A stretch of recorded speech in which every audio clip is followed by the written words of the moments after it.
Machavaram police station లిమిట్స్లో ఎన్టీఆర్ కాలనీలో పొద్దులూరి వెంకటరామారావు అని ఒక ఆర్ఎండ్బి ఇంజనీర్, రిటైర్డ్ ఇంజనీరు తన సొంత గృహంలో ఉంటున్నాడు ఫస్ట్ ఫ్లోర్లో. ఉన్న తర్వాత అతని కూతురు హైదరాబాద్లో ఉంటూ, చందన అని ఆవిడ కూతురు హైదరాబాద్లో ఉంటూ, అదేవిధంగా కొడుకు మెడ్రాస్లో సాఫ్ట్వేర్ జాబ్ చేసుకుంటున్నాడు. ఇలా భార్య కూడా వెంకటరామారావు భార్య చనిపోయింది. 90 సంవత్సరాల తల్లితో నివాసం ఉంటున్నాడు. అయితే అతనికి వంట వండటానికి కేర్ టేకర్ చూసుకుంటే వాళ్ళ మదర్ని కూడా చూసుకోవడం కోసం ప్రసాదంపాడులో ఈ యొక్క ఏజెంట్స్ ఉంటారు కదా, ఏజెంట్స్ని సంప్రదిస్తే ఆ ఏజెంట్ ఒక నెంబర్ ఇచ్చాడు అతనికి, రామారావుకి. ఆ నెంబర్ తోటి అతను గత నెల 15వ తారీఖు నాడు ఈ కేసులో ముద్దాయి అయినటువంటి పల్లెపు మంగ ఈవిడికి ఫోన్ చేసి అతను రమ్మని చెప్తే 16వ తారీఖు నాడు అతను వెళ్ళాడు. వెళ్ళిన తర్వాత ఆ రోజు అతనికి వంట వండి పెట్టింది. తర్వాత మధ్యలో ఒక 5,000 ఏమో క్యాష్ కూడా ఇవ్వడం జరిగింది. దాని తర్వాత మళ్ళీ వెళ్ళిపోయి ఆవిడ మళ్ళీ 4వ తారీఖు ఈ యొక్క బొద్దులూరి వెంకటరామారావు ఇంట్లో జాయిన్ అయింది. జాయిన్ అయిన తర్వాత మరలా ఇవాళ రన్ అవుతామన్నారు. తర్వాత కూతురు కూడా వచ్చింది. కూతురు ఒక 3 రోజులు ఉంది. 3 రోజులు ఉండి సోమవారం, ఇవాళ సోమవారం, అంతకుముందు సోమవారం రోజు ఆవిడ వెళ్ళిపోయింది, హైదరాబాద్ వెళ్ళిపోయింది. ఒక దుర్బుద్ధితోటి నారాయణపురం విలేజ్, తల్లాడ మండలం, ఖమ్మం జిల్లా. అతను ఈవిడికి మోజో యాప్లో పరిచయం అయ్యి వీళ్ళిద్దరు లవ్ చేసుకోవడం జరిగింది. వీళ్ళిద్దరు కూడా కాళహస్తి దగ్గర పక్కన మెయిన్ టెంపుల్ కాకుండా పక్క టెంపుల్లో మ్యారేజ్ చేసుకున్నారు. అలా ఇతన్ని మ్యారేజ్ చేసుకున్న తర్వాత ఈ మన తాడేపల్లి దగ్గర నులకపేట అనే విలేజ్లో ఈ అన్నా క్యాంటీన్ దగ్గరలో ఒక ఇల్లు అద్దెకి తీసుకొని ఉంటూ ఈ అమ్మాయి ఇక్కడ పనిచేస్తూ ఉంది. తర్వాత ఈ సంఘటన అంతా చూసిన తర్వాత అతని దగ్గర డబ్బులు ఉంటాయనే ఉద్దేశంతో ఇద్దరు కూడా వెళ్ళిపోయి సెటిల్ అయిపోవచ్చు అన్న ఆలోచనతో అతను ఆ రోజు రాత్రి 10వ తారీఖు నైటు 10:30 టైంలో ఈ అమ్మాయి ఫోన్ నుంచి అతనికి ఫోన్ చేయటం, అతను ఇక్కడ రావటం, తర్వాత ఈ నైట్ ఇంట్లోకి వెళ్ళిన తర్వాత ఆ పన్నమ్మాయి మళ్ళీ ఈ పల్లె మంగానే అమ్మాయి కింద దిగి గేట్కి తాళం తీసి ఇతన్ని పైకి తీసుకెళ్ళి ముందు మెయిన్ డోర్ నుంచి కాక వెనక డోర్ నుంచి లోపలికి వచ్చేసి అతను బెడ్రూమ్లో పడుకుని ఉంటే, తల్లి ఒక బెడ్రూమ్లో పడుకునింది, ఇతను ఒక బెడ్రూమ్లో పడుకుని ఉంటే వీళ్ళు బీరువాలో ఉన్న డబ్బులు దొంగిలించాలనే ఉద్దేశంతో అతన్ని చంపి ఆ డబ్బులు దొంగిలించడం జరిగింది. చంపడం కూడా ఎలా అంటే ఇతను ఫస్ట్ కళ్ళల్లో కారం చల్లారు. ఆ కారం కూడా ఇంటికాడ నుంచి అక్కడ నులకపేట నుంచి కారం తెచ్చుకోవడం జరిగింది. దాని తర్వాత ఇద్దరు కలిసి వచ్చిన తర్వాత అతను నోరు మూయటమే కాకుండా అతను పడుకున్న అతని మీద ఇతను ఎక్కి పైన కూర్చొని దిండి ఉంటే ఆ దిండితో ఒత్తడంతో చనిపోయాడు. చనిపోయిన తర్వాత ఈ అమ్మాయి ఆ పక్కనే బెడ్ పక్కన కీస్ ఉంటే ఆ కీస్ అల్మరా ఓపెన్ చేసి అల్మరాలో ఉన్న బీరువాలో ఉన్న 43,000 క్యాషు, 90,000 క్యాషు తీసుకొని మంచి చీరలు ఉంటే ఆ చీరలు కూడా తీసుకొని వాటితో పాటు ఈ అమ్మాయి చందన అనే అమ్మాయి వాళ్ళది ఆ రోజు బ్యాగ్ ఇక్కడ మర్చిపోయింది, హ్యాండ్ బ్యాగు. అది ఏమంటారు దాన్ని పాలపెట్టంగా, లైట్ బ్లూ కలర్, అదే ఇది లైట్ బ్లూ కలర్, ఈ కలర్ ఈ పర్స్ వాళ్ళ అమ్మాయి. ఈ పర్సును కూడా తీసుకొని దొంగిలించుకొని వెళ్ళిపోవడం జరిగింది. దాని తర్వాత వీళ్ళు మనకి ఇదంతా చేసుకొని వెళ్ళిపోయిన తర్వాత మనం ఈరోజు మనకి ఇన్ఫర్మేషన్ మీద అదే నులకపేట విలేజ్ వాళ్ళ ఇంటి దగ్గరలో మనకి ఇన్ఫర్మేషన్ మీద అరెస్ట్ చేసిన తర్వాత వాళ్ళని అడిగితే ఇది నేరం ఈ రకంగా చేశామని చెప్పడం జరిగింది. దాని మీద వాళ్ళని ఈ కేసులో బొద్దులూరి వెంకటరామారావు అనే చనిపోయిన వ్యక్తి కేసులో మర్డర్ ఫర్ గెయిన్ కేసులో అతను వాళ్ళిద్దరిని అరెస్ట్ చేసి తీసుకురావడం జరిగింది. మెయిన్గా ఈ పల్లెపు మంగ అనే ఆవిడ కొత్తగూడెం. ఈవిడ తల్లిదండ్రులు, తండ్రి చనిపోయాడు, తల్లి ఉంది. తర్వాత ఈవిడ రమేష్ అని అతన్ని 11వ సంవత్సరం పెళ్లి చేసుకుంది. పిల్లలు కూడా తల్లి దగ్గర వదిలేసింది. తర్వాత కొద్ది రోజులు సింగనగర్లో, కొద్ది రోజులు పైపుల్ రోడ్లో, కొద్ది రోజులు హైదరాబాద్ ఎల్బీ నగర్లో మళ్ళీ కేర్ టేకర్గా పనిచేస్తూ ఉండి ఎల్లో ఒక యాప్ తోటి ఒక వ్యక్తి రాజు అనే ఒక వ్యక్తి పరిచయం అయ్యి సిద్దిపేట అతను ఏం పల్లి తంగల్పల్లి అంటే నథింగ్ అడే మా సిద్దిపేటలోనే అతన్ని లవ్ చేసి పెళ్లి చేసుకుంది. ఇద్దరు కలిసి ఒక 3 నెలలు 4 నెలలు కాపురం చేశారు. అక్కడ వాళ్ళ ఇంట్లోనే కాపురం చేశారు. మళ్ళీ అక్కడ వాళ్ళిద్దరికి మనస్పర్ధలు వచ్చిన తర్వాత మళ్ళీ ఈ మధ్యలో ఈ అమ్మాయికి మోజో యాప్లో ఈ వేమిరెడ్డి ఉపేంద్ర రెడ్డి అని పరిచయం అయ్యాడు. ఈ పరిచయం అయిన కాడ నుంచి వాళ్ళిద్దరికి మనస్పర్ధలు వచ్చి గొడవలు అవుతా ఉన్నాయి. ఈ మా ఉపేంద్ర రెడ్డి కూడా వాళ్ళ ఇంటికి మన సిద్దిపేట వెళ్ళి అక్కడ 2-3 రోజులు ఉన్నాడు కూడా. అప్పుడు ఈ అమ్మాయి కూడా మా మేనమామ అని చెప్పడం జరిగింది వాడికి, రాజుకి.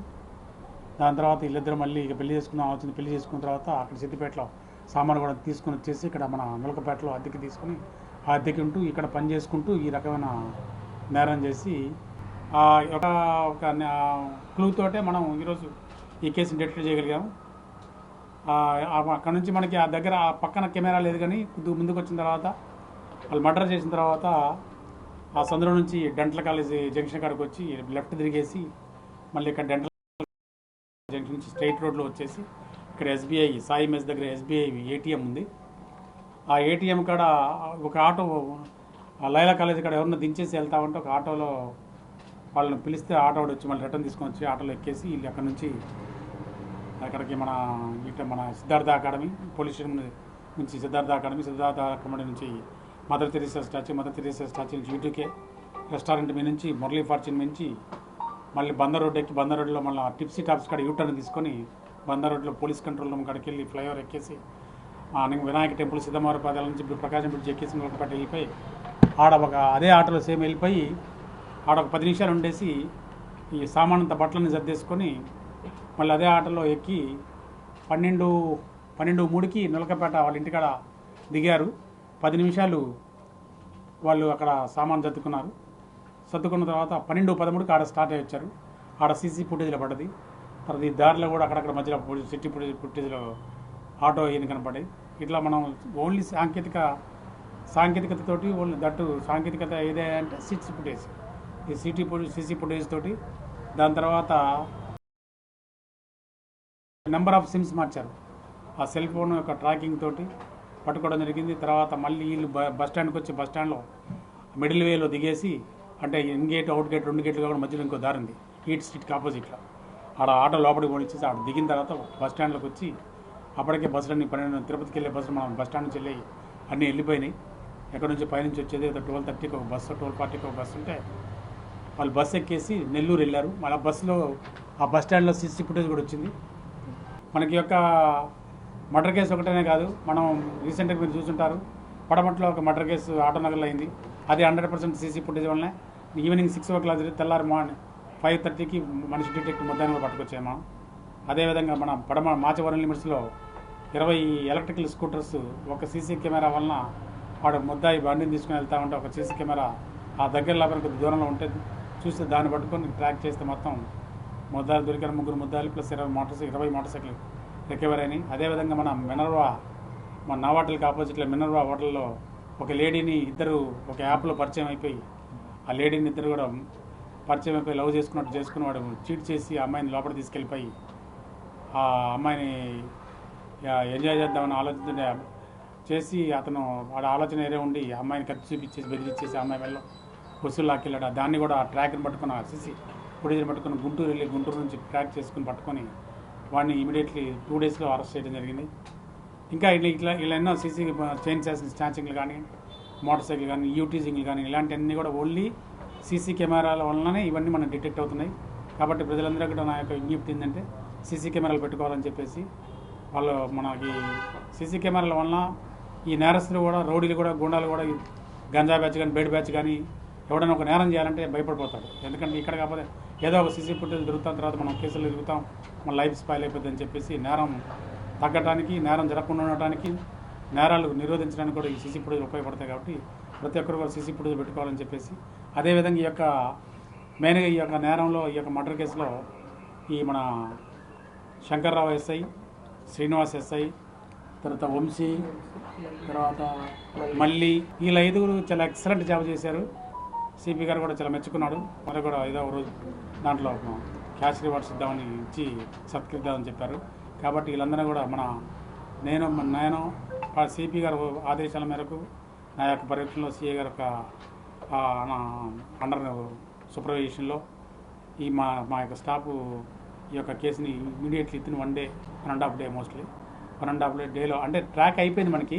కాకపోతే క్యాచ్ చేసేసరికి కొద్దిగా లేట్ అయింది, కానీ పలానా వాళ్ళు చేశారు, ముద్దాయిలు చేశారన్న సంగతి మనకి తెలిసిపోయింది అదే రోజు. కాబట్టి వీళ్ళందరూ మా యొక్క మాచవరం సిబ్బందిని ఈ కేసులో ప్రత్యేకంగా తిరిగిన యొక్క సిబ్బందికి నా యొక్క ధన్యవాదాలు, శుభాకాంక్షలు.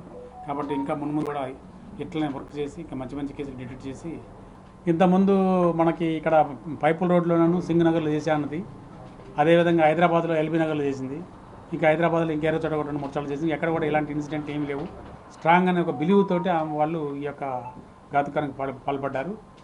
ఇది కేవలం ఒక ₹1,00,000 దానికోసం అనవసరంగా ఆయన యొక్క ప్రాణాలను తీయడం జరిగింది వీళ్ళు. కాబట్టి ఈ కేసులో వీళ్ళని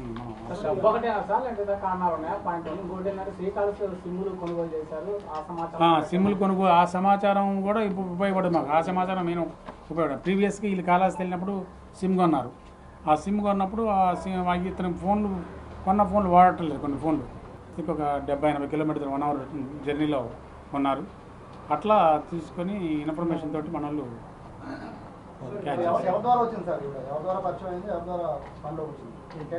ఎవరికి అది ఇంకా మనం ఇన్వెస్టిగేషన్లో చేస్తాము. అంటే ఇప్పుడు ఏజెంట్లు ఉంటారు కదండి. ఇప్పుడు నేనున్నాను అనుకో ఏజెంట్, నా కింద నేను ఎవరికైనా 10 మందికి ఉపాధి కల్పిస్తూ ఉంటాము కమిషన్ తీసుకొని. మీరు అట్లా ఈ విజయవాడ సిటీలో ఉన్న ఒక ఏజెంట్ ద్వారా ఆ అమ్మాయి నెంబర్ని ఇట్లా పలానా అమ్మాయి ఉందండి అని మాట్లాడమంటే ఇతను 15వ తారీఖు మాట్లాడాడు. 15వ తారీఖు నాడు ఇతని నెంబర్ నుంచి ఈ అమ్మాయి ఫోన్ నెంబర్కి కాల్ అయింది. అదేవిధంగా ఆ రోజు నైటు వాడిని రమ్మని చెప్పేసి ఈ అమ్మాయి ఫోన్ నుంచి వాడు ఫోన్ చేసింది ఉపేంద్ర గారికి.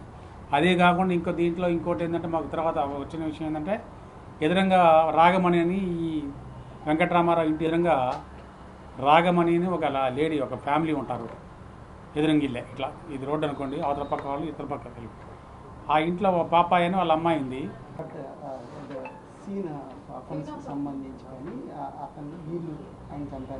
సీనా పెన్సిల్ అంటే ఈ అమ్మాయి పని అమ్మాయి చేసిందని చెప్పేసి క్లియర్ కట్గా వాళ్ళ కూతురు స్పందన రిపోర్ట్లోనే మా అమ్మాయి తప్ప మాకు ఇంకెవరు సస్పెక్ట్ లేదని చెప్పేసి క్లియర్ కట్గా రిపోర్ట్లో ఆ పేరు మెన్షన్ చేసి ఇచ్చింది.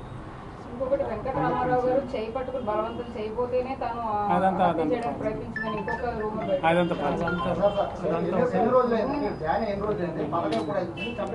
4వ తారీఖు జాయిన్ అయిందండి. 4వ తారీఖు జాయిన్ అయింది. 10వ తారీఖు నైట్ ఇది అయింది. 9వ తారీఖున 9 ప్లాన్ చేసుకున్నారు.